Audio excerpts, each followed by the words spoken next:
Assalamualaikum warahmatullahi wabarakatuh. Apa kabar semua? Semoga semua dalam keadaan sehat dan semangat. Sebelum mulai pembelajaran, kita akan melakukan tepuk fokus. Oke, mari kita mulai. Adapun kompetensi dasar pada pembelajaran ini adalah menerapkan sifat-sifat bunyi dan gelombang dan keterkaitannya dengan indera pendengaran, juga manfaatnya pada kehidupan sehari-hari. Kemudian, indikator pencapaian kompetensi adalah mendemonstrasikan sifat-sifat bunyi dan gelombang. Coba kalian pikirkan, apa saja ya yang dapat menghasilkan bunyi? Bunyi merupakan hasil dari getaran suatu benda yang merambat dalam bentuk gelombang. Ayo bereksperimen. Langkah yang pertama, atur posisi di meja seperti pada gambar berikut. Kemudian, ketukkan benda dengan pelan di tengah meja. Selanjutnya, coba berganti posisi atau titik sumber suara.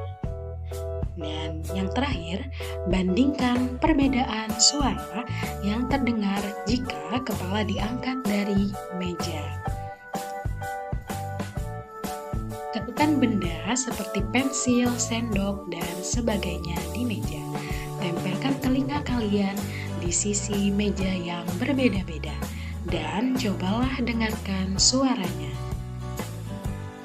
Sifat-sifat bunyi diantaranya, bunyi dapat merambat ke segala arah.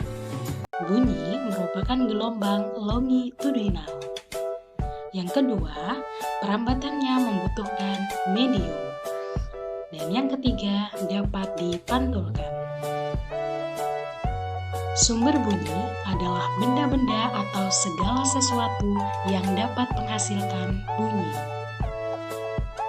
Jenis-jenis bunyi jika dilihat dari frekuensinya.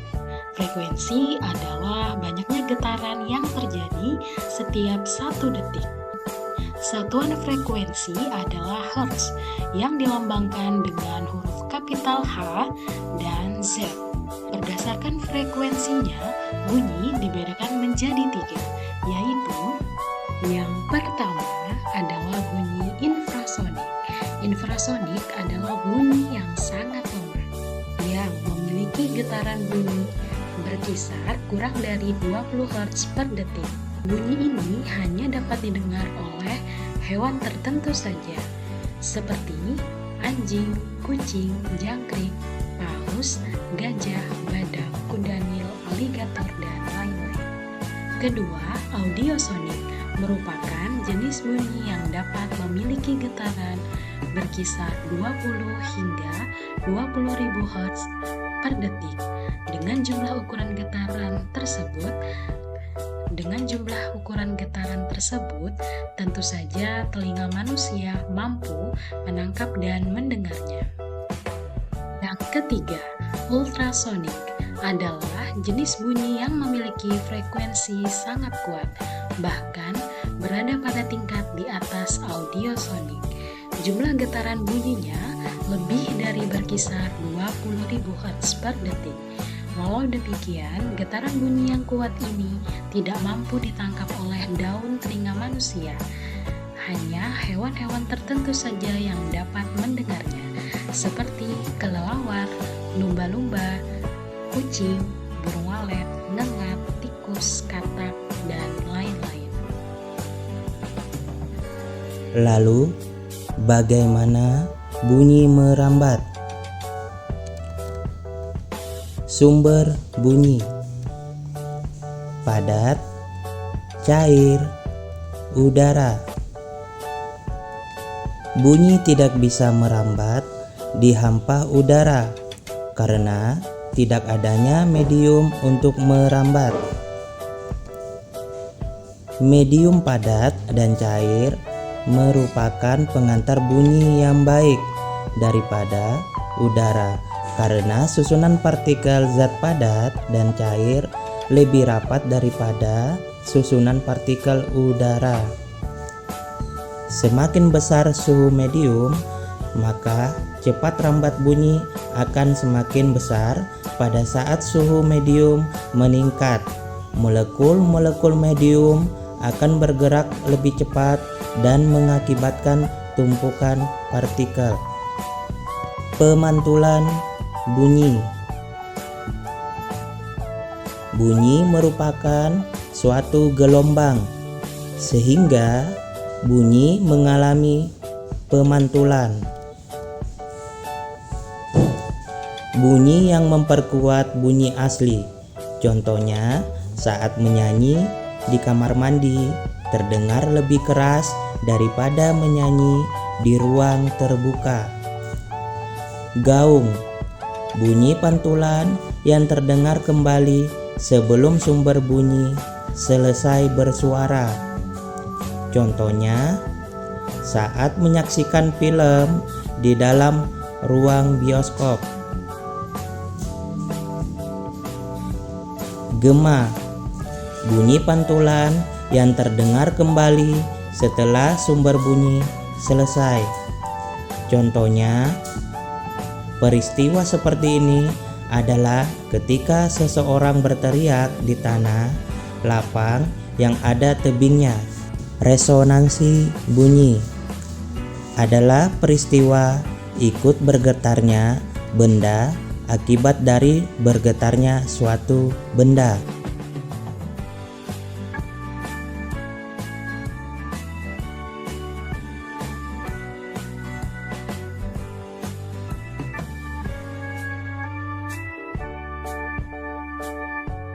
Gelombang adalah suatu getaran yang merambat pada suatu medium, di mana membawa energi dari suatu tempat ke tempat lain tanpa perpindahan partikel.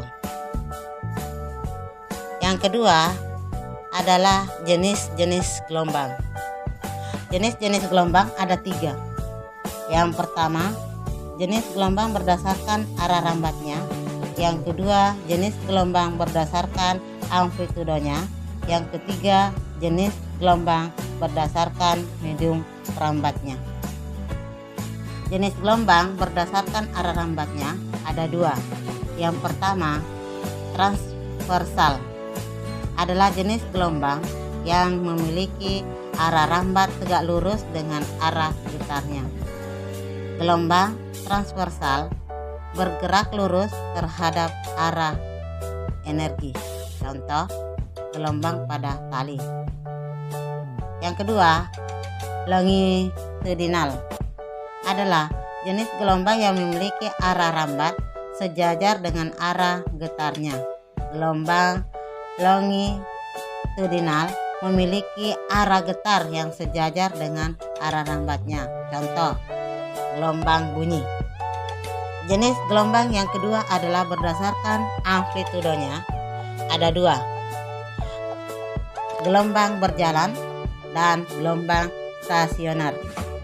Gelombang berjalan adalah jenis gelombang yang memiliki amplitudo yang tetap besarannya. Contoh, gelombang pada getaran tali. Yang kedua, gelombang stasioner.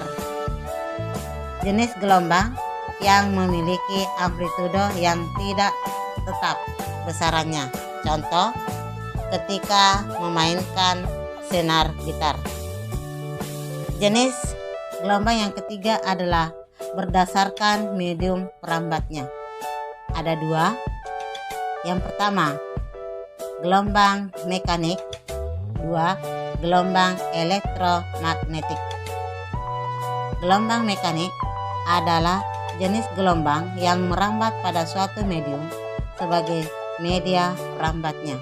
Contoh, gelombang pada permukaan air. Yang kedua, gelombang elektromagnetik. Jenis gelombang yang merambat tanpa memerlukan suatu medium sebagai media perambatnya. Contoh, gelombang radio, sinar X, radiasi ultraviolet. Sifat-sifat gelombang. Sifat-sifat gelombang ada 7. Yang pertama, dispersi gelombang adalah jenis perubahan bentuk gelombang ketika gelombang merambat melalui suatu medium. Yang kedua, pembiasan gelombang. Gelombang datang pada suatu permukaan batas yang memisahkan antara dua daerah dengan laju gelombang berbeda.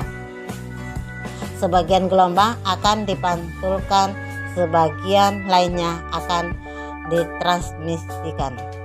Yang ketiga, pemantulan gelombang. Saat sebuah gelombang menabrak sebuah penghalang atau sampai di ujung batas. Yang keempat, difraksi gelombang. Pembelokan atau penyebaran karena melewati sesuatu celah kecil atau ujung sebuah penghambat. Sifat gelombang yang kelima adalah interferensi gelombang. Ketika dua gelombang bertemu, maka akan terjadi interferensi gelombang.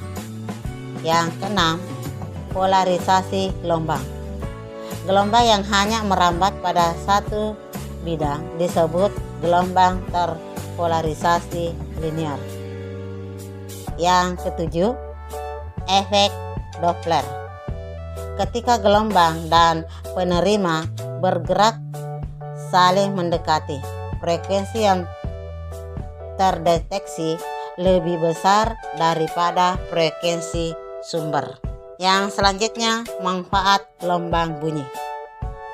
Manfaat gelombang bunyi ada 6. Yang pertama adalah mengukur kedalaman air laut.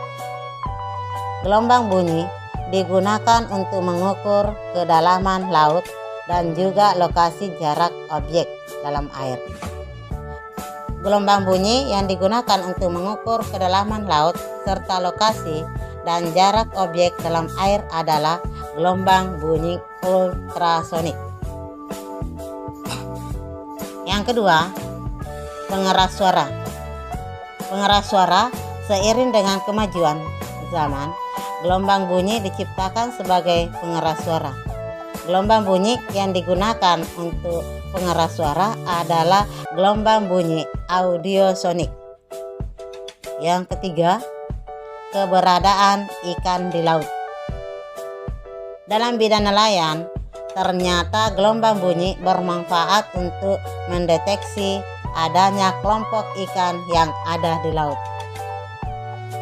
Yang keempat, bidang kedokteran, salah satu adalah untuk mendeteksi janin dalam rahim ya.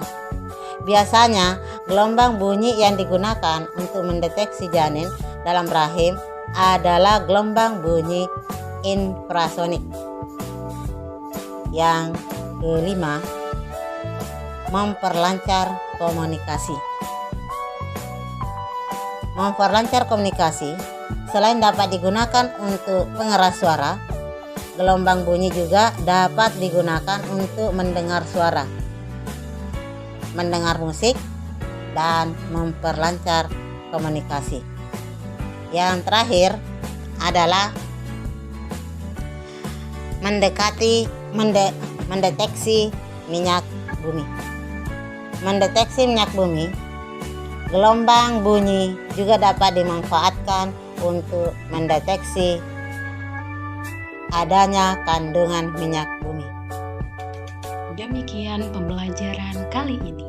Semoga materi yang telah disampaikan dapat dimanfaatkan dengan sebaik-baiknya. Sampai jumpa di pembelajaran selanjutnya.